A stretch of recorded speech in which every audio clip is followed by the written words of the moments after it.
حج کے دوران منا میں خیموں کے اندرونی مناظر آپ لوگوں کی نظروں کے سامنے ہیں۔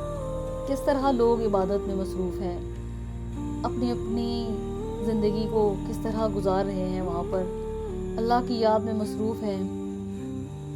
یہاں دیکھیں، یہ وہ وقت ہے جو دیکھنے کے لیے ہر انسان ترستا ہے۔ یہ وہ جگہ ہے جہاں جانے کے لیے ہر مسلمان ترستا ہے۔ کتنے خوش نصیب لوگ ہیں جو ان گلیوں میں سفر کر رہے ہیں۔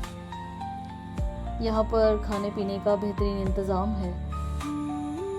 اس کے علاوہ حاجی آرام کر رہے ہیں، عبادت کر رہے ہیں۔ یہاں پر کھانے کے لیے اچھا بندوبست ہے۔